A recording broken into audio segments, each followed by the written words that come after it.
Right now, Lerato, it's back to you. All right, now Mondays are all about leadership here on Business AM, and if you can't deal with conflict, well, you're not really a leader, they say. Research shows that a lot of leaders try to avoid conflict, and they pay the price in terms of lost productivity. We're going to find out right now what managers need to do to make sure their staff are fighting the competition and not among themselves. Adriaan is a management consultant. He joins me right now. Adriaan, it's really nice to have you on CNBC. Talk to us about conflict in the workplace and why that affects productivity, because at the end of the day, unfortunately, it's inevitable. Different personalities, different interests, different aspirations. People will fight. I think it's very important to look at why there's an avoidance of it, because generally there is, all the way to the top. Even CEOs avoid it very often. Right. One would think they wouldn't. If I can mention three things. One is I think there's a general misunderstanding with regards to what I would refer to as the 3 C's. Conflict, contention, and confront. Okay. Okay, conflict is good, it's difference. You need difference today. Okay. You don't need yes men all over the show. Contention's bad. Contention results in disunity, and the level of unity equals the level of performance. Right. You don't want contention, anger, fights and so on. And then confront. Confronting is a very important leadership skill. If you don't have it, you cannot be a great leader. Right. Then there's the second thing I think that results in leaders avoiding contention, or rather confrontation. I think it's a misunderstanding of the core of leadership. Leaders are in the business of movement, so they're supposed to create movement. By implication, it means there will be resistance. And when there's resistance to that movement, they have to confront it. Be it people, be it issues, be it whatever it is. Right. So if they don't confront, they have a problem. And thirdly, I think it's a misunderstanding of the fact that if you don't confront these negative issues, it results in negative attitude. Which means if people have a negative attitude, you cannot lead them very effectively. So I think those 3 issues are critical to understand, just to create the context of why I think leaders in general avoid confrontation is what I'd rather use. At a time like this, when markets are in turmoil, stock prices are declining, retrenchments are inevitable, change becomes a very necessary and real part of the management process. People are resistant to change, resistant to redeployments, resistant to doing things that they're not comfortable with doing. And you've got to manage that process in the interests of the business, but also you need to manage the fact that people understand what their core competencies are. So how do you do that? Well, that's exactly that. Because we have difficult times, it means there'll be more issues, more challenges, more constraints, bottlenecks, which means the leader must be even better at confronting. And if I can just use an example, but let me first say is what you have to do is create a culture where raising issues that create contention is the norm.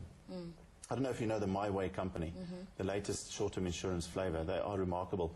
You can actually go onto their website and read the complaints and the, what's the opposite of complaints? And the compliment.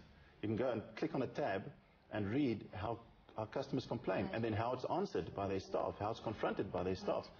And of course, they want more compliments on their eventualists, but I think they're going to revolutionize the world. And internally, they have a strong culture where staff can come and share issues, and then it needs to be confronted by the leaders. If I can just say, it doesn't help that you advertise the importance to raise issues that we need to confront, and then when you do it, then the leaders react immaturely. They need to react maturely, listen. Defensive. Exactly. They mustn't defend, they mustn't judge. They've got to listen and then deal with the issues. Let's go back to the work floor. You've got a situation, and this happens a lot of times, where you've got 2 people, both very talented, both very competent. They don't get along, but they have to work together. You as a manager have to ensure that they're able to work together and get past their egos and focus on the job at hand, on the deadlines, on the objectives put before them. What sort of structures and strategies do you need to implement to ensure that, Sasha is Sasha, Lerato is Lerato, but we're all here for the greater good, which is CNBC? Yeah, very good question. I mean, in essence, what would happen is the leader would feel, I need to get those 2 people into my office and confront the issue.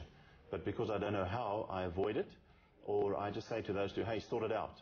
And it seems very confident, but what I'm really doing is I'm setting them up for failure. They don't know how to confront it.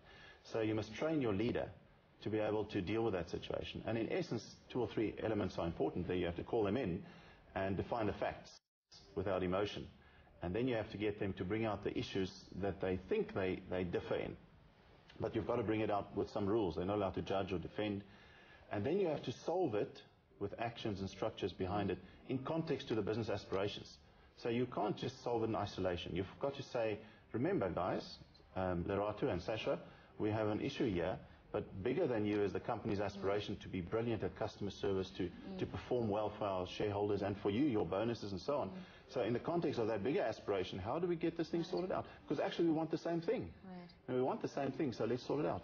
Sasha, what's your experience of conflict in the workplace? And why do you think that human relations get treated as soft issues? You know, you'll train a manager to do everything strategic, but you won't teach them how to deal with people. Yeah, I think because we're all individuals, you know, and there are over 6 billion of us on the planet, so we're all going to have our own conflicting views of everything. But for me, it's simple. You know, when selecting a company as an investment, management ownership for us it's huge. So it's a proven fact that S&P companies where the managers and the people who run the business have a high equity stake in the business outperform. Yeah. So it's interesting for me. It's all about apportioning equity to those people who are best at doing what they do. That's an interesting case. If I don't have a vested interest, if I'm just here to earn my salary, then I couldn't care less if I don't like you and if you don't like me. Yeah, so you need to get high ownership, and the way you often get people to own the business and own the issues is to get their buy-in and to manage their attitude. So it's great leadership. In my book, I have a whole chapter on confronting. Right. And how you can confront step by step. Just very quickly, what are the key tools that you need? Do you need to be a good communicator? Do you need to be truthful? What is it you need as a leader to be able to deal with conflict? Well, you must really want to be there. You must really want to be a leader.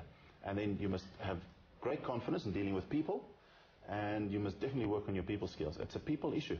It's a people issue. Adriaan, MD of Monetary Consulting, thank you so much for coming through and helping us dealing with conflict. And thank you, Sasha, for being our guest host. Thank you. All right, we're taking a quick break, and then when we come back, we keep hearing about the Chinese dragon, but there's big money to be made if you know how to do business with the Indian tiger. We're going to find out what African businesses need to know about making money in India. It's time to tame the tiger. That's when Business AM returns.